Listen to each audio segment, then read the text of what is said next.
Dear Bhante G, Can you speak up? yeah, Bhante, hold on 1 second.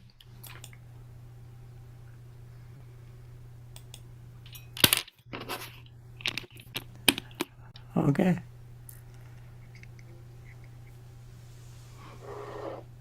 Can you hear me better now, Bhante G? Right. Okay.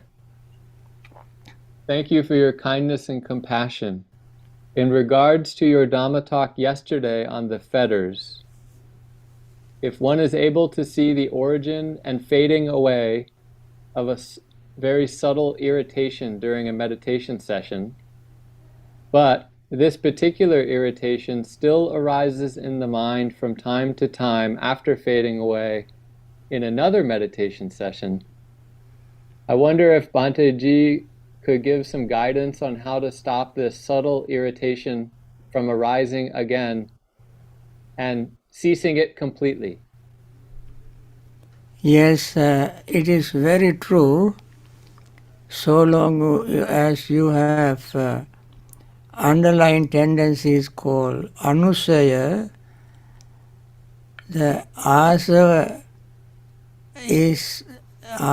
arises. One of the asavas is patighasava. Anusaya is patighanusaya. Anusaya, asava, and also sangyojana. In the sangyojana also there is hatred. Kamaraga vyapa. The name is different, but the mental state is the same. That means this irritation belongs to the category of greed, hatred, category of hatred. Hatred at all these three levels: anusaya, underlying tendency level; asava, influx or fermentation level; and binding level. Binding means sangyojana. Sangyojana. This irritation comes out of these three states. No matter how long you suppress it during meditation in one session or two sessions, it can arise again until you overcome and destroy, uproot anusaya, asava and sangyojana. I mentioned there are 4 stages of any of these defilements, not only irritation but desire and so forth. Any defilements has 4 levels. One is anusaya level, that is underlying level. Second is when something happens, immediately it will be activated. That is called pariyuttana level. Sleeping level is disturbed and then it rises, pariyuttana. Then third level is called vitikama. Then the mind is watching where this irritation came from, through the eyes, ears, nose, tongue, body or mind. You perhaps remember certain things that you have seen, heard, smelled, tasted, touched and thought in the past which was not pleasant. Unpleasant conversation, unpleasant sight, unpleasant smell, unpleasant taste and so on. Something or other that was unpleasant to you arises. when it arises, that is called viti kama. Viti means the road.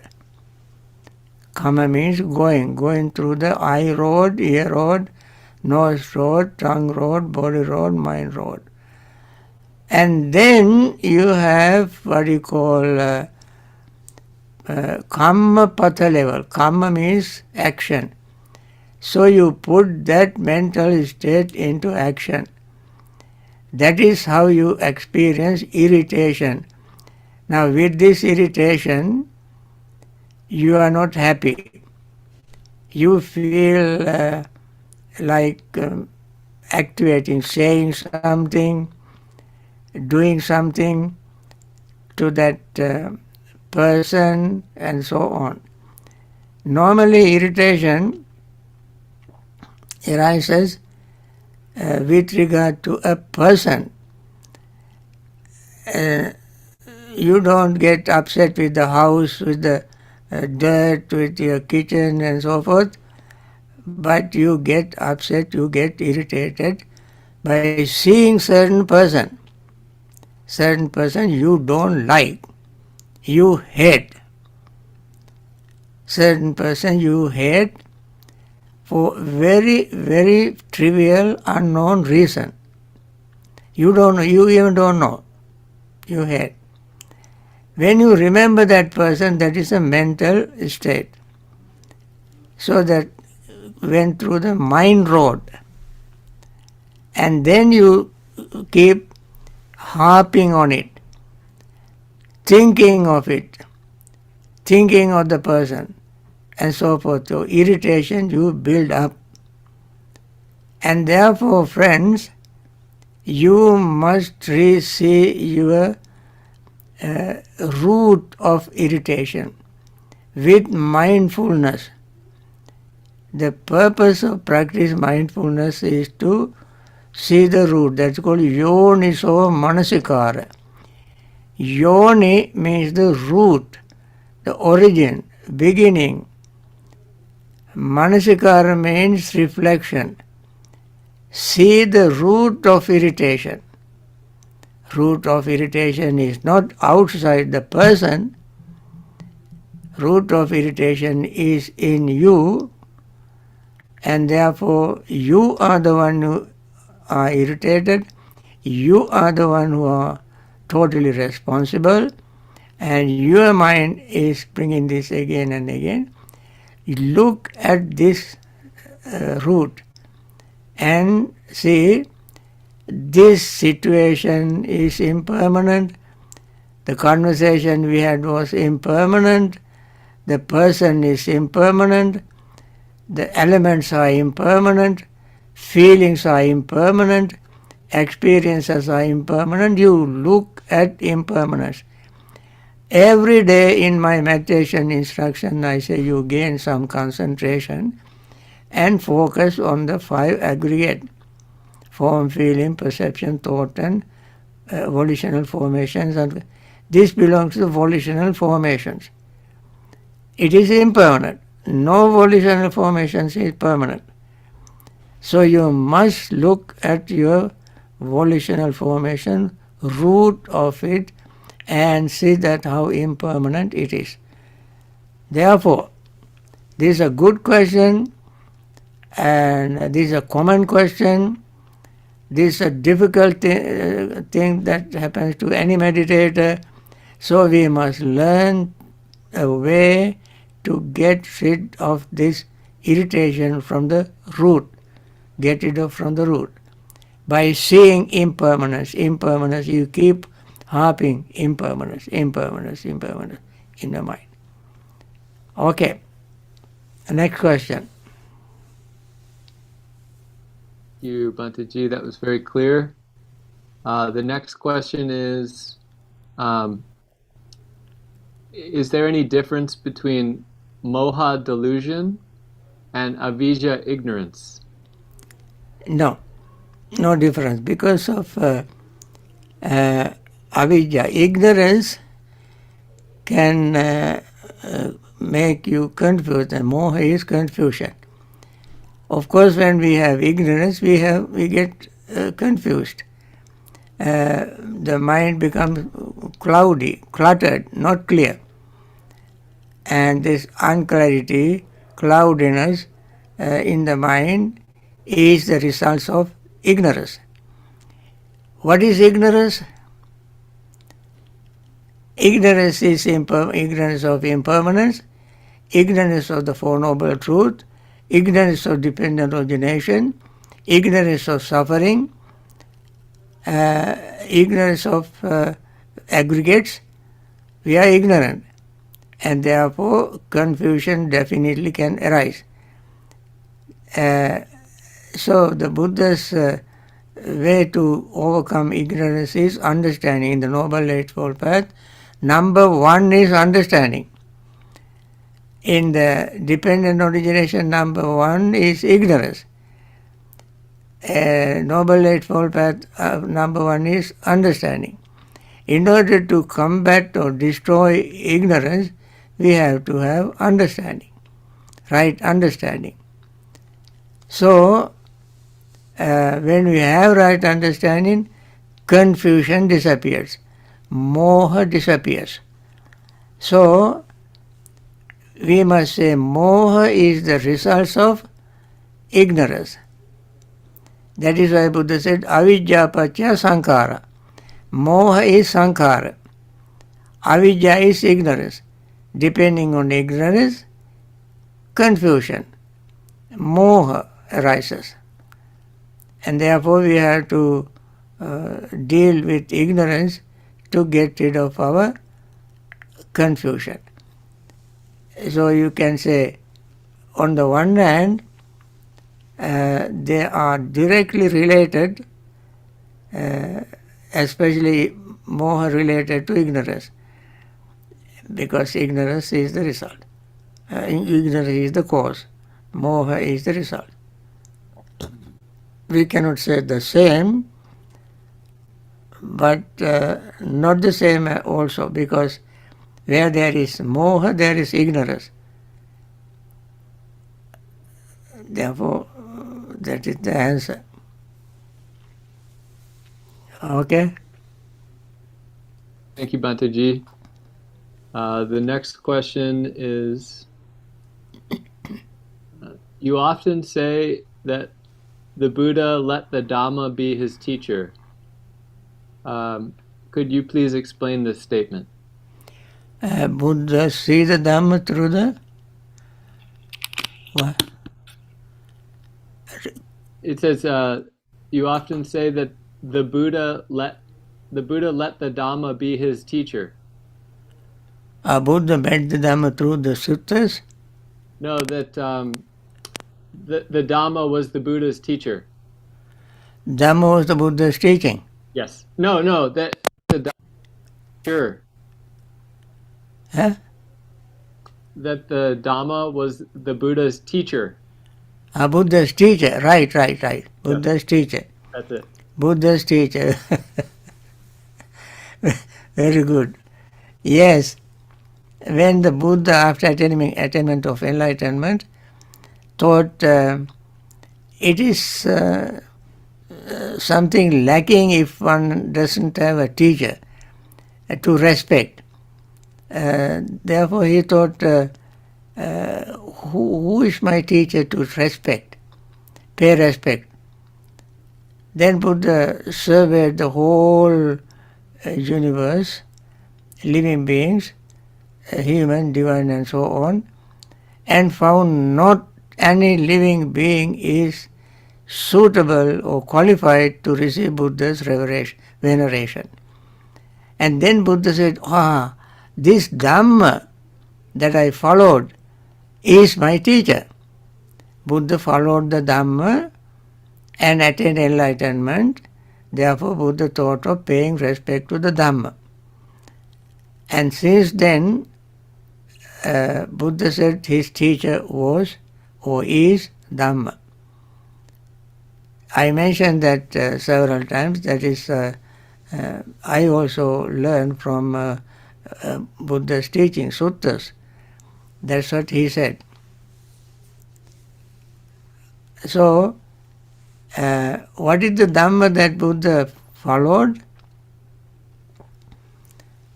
Buddha followed the middle path. Middle path is the teacher of everybody. By following middle path, because he avoided both extremes, he mentioned it in the first sermon itself, asked the bhikkhus to avoid both extremes, self-mortification and self-indulgence. So by following, he followed these two extreme paths and found he was just emaciated his body, reduced to skeleton,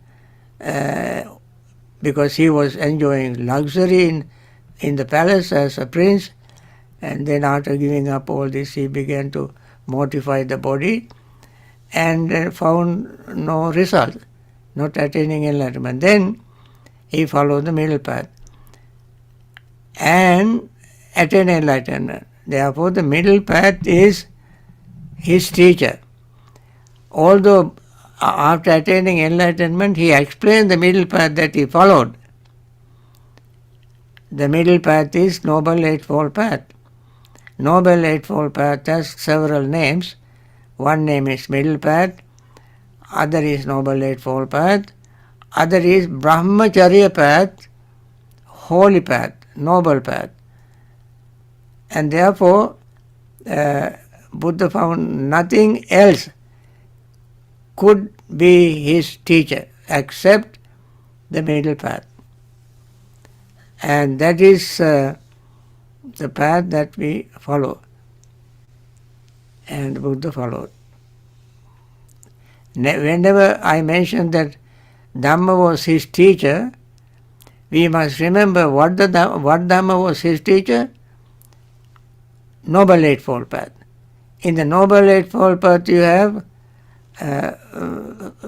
Four Noble Truths, because right understanding is the understanding of Four Noble Truths.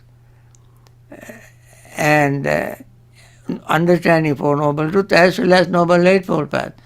Because when you understand Four Noble Truths, last truth is Noble Eightfold Path. So it is, Buddha followed that path and attained enlightenment, and he promoted that path and taught the world that path. Okay? Next question. Yes, next question.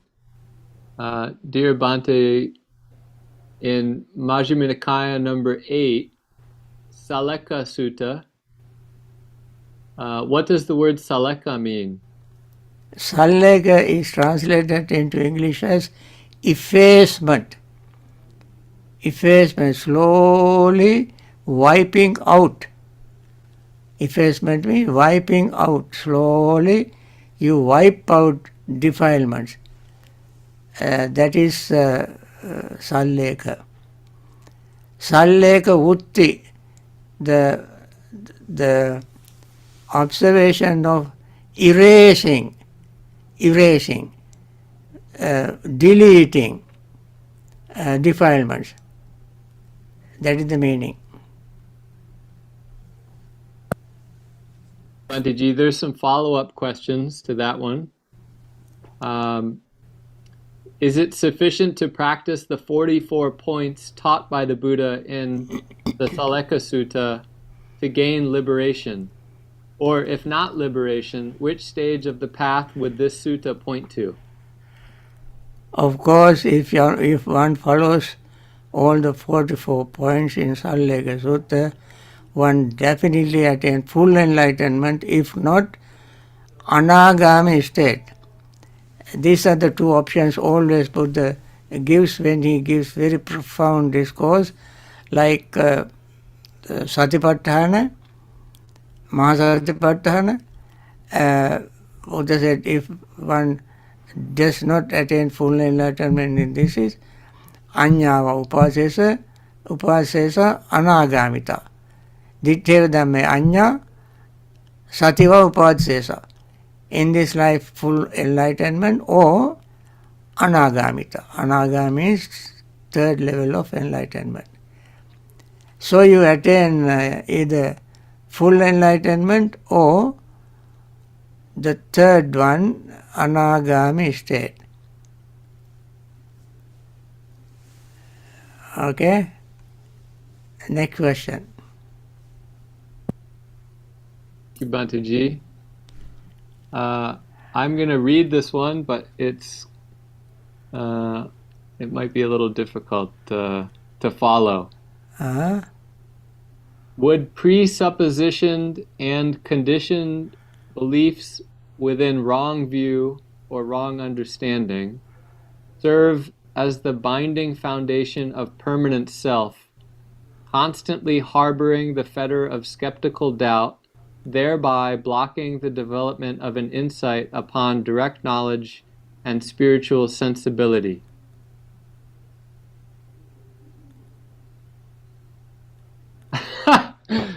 Me too, Bhante. I think what they're saying here is that the presupposition of a permanent self in and of itself makes it difficult to then investigate the self. Yeah, is it a statement or a question? I'm not sure, Bhante G, about it's a little bit think in between.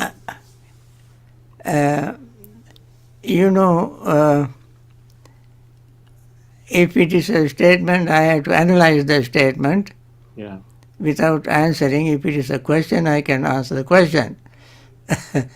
In the statement, one says that believing in permanent self is a stumbling block to investigate. Because when you begin to investigate, your thought of permanent self will be shattered. It will not stay there. And therefore, one has to be very clear about what the person investigates. Especially when somebody with the notion of permanent self begin to investigate, that person cannot be impartial. One has to be impartial to investigate, to see the non-existence of permanent self. So therefore, when you look at the statement, you can see the person wants to make this statement without asking particular question with regard to either investigation or permanent self. Okay, we set aside that question. Unanswerable question, like Buddha set aside. Now what is the next question?